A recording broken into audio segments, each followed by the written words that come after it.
going along the seas and so on. So where are we now?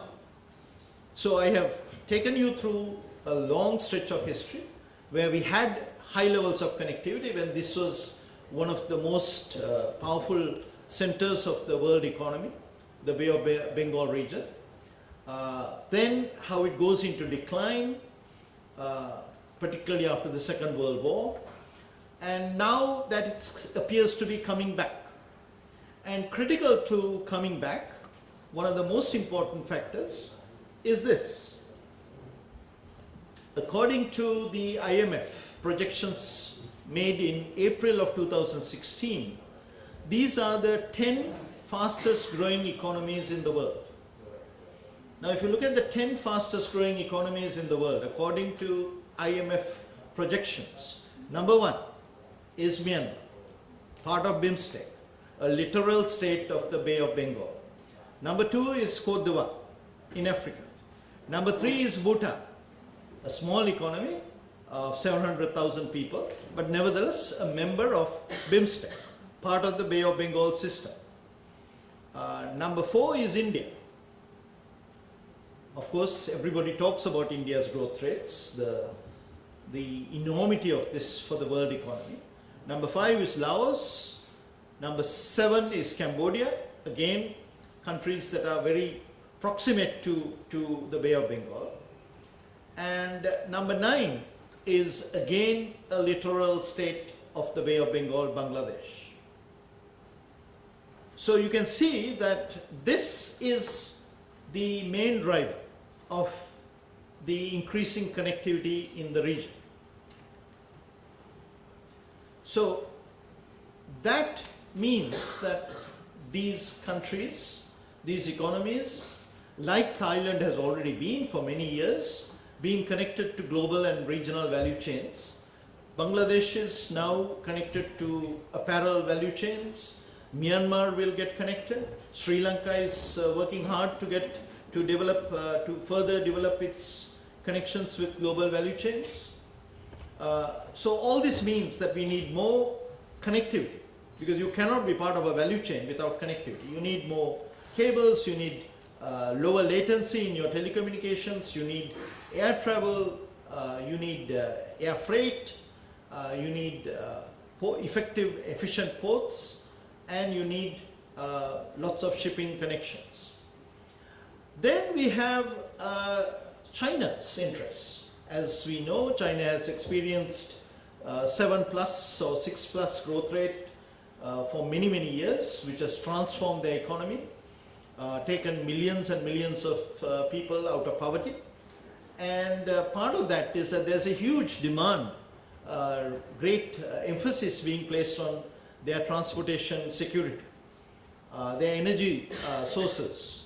So they are looking to avoid the problems posed by Malacca and Lombok Makassar Straits. And of course China has got the resources to support anybody who wants, for example, 28 billion to build a new big project, the Kra Canal or a port. They have the money. So that is also becoming a major factor. And of course, these things never happen in isolation. As the Chinese keep pushing, somebody else has to respond.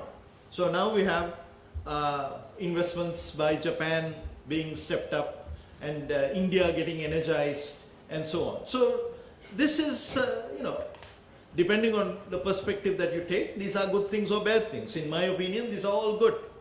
Because I think my focus and the focus of my organization is bringing people out of poverty.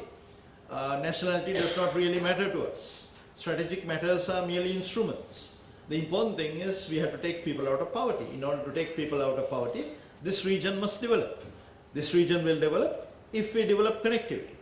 So these three basic drivers, I would argue, are building connectivity in the region and create good opportunities for economic development to really put this Bay of Bengal where it belongs, at the center of the world economy. So, what can I say in conclusion? I think this is an unfinished story. It is my hope that when somebody gives a similar talk in 2 years' time, things that I said are in the planning column will be in the completed column. Things that are currently just not even simply ideas would be in the planning column, and we would have achieved much more, and hopefully the 10 fastest growing economies in the world will still have a majority of countries from the Bay of Bengal region. Shipping will of course increase as these economies grow. But if two additional things happen, or one of the two additional things happen, we are going to see something very dramatic.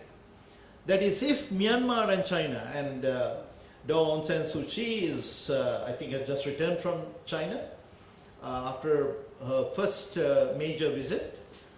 If they manage to work out the frictions that are currently associated with some of the infrastructure work China wants to do in Myanmar, if they can work out the modalities of transit arrangements, for example, where we could think of some forms of dry canals, rail and road links that will seamlessly take the containers from the ships and take them into Western China. I think there will be a very dramatic increase in the connectivity in the northern Bay of Bengal. If India, Bangladesh and Myanmar, they are making progress in this area, but if they work out all the political issues on their rather difficult border areas, that particular BCIM area would also develop. If that develops, then we can see not sort of a doubling, but we can see massive increases in the connectivity issues around the region. There's a lot of conversations going on. I didn't have enough data, but I'm hoping to assemble all the data regarding air cargo and air passenger services. So, for example, as these high value chain activities keep developing, we will start playing greater and greater emphasis on air freight and courier services, which means that we need to be served by a hub airport in the region rather than be served by hubs from Dubai and Singapore and faraway places. So as that develops, we think that will be a very, very important area to look.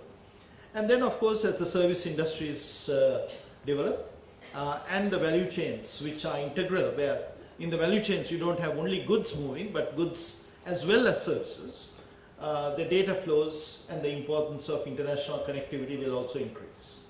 Thank you very much.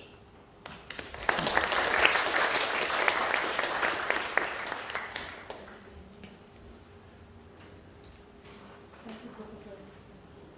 I'll take questions from Yeah, thank you, Professor Rohan Samarajiva, for a very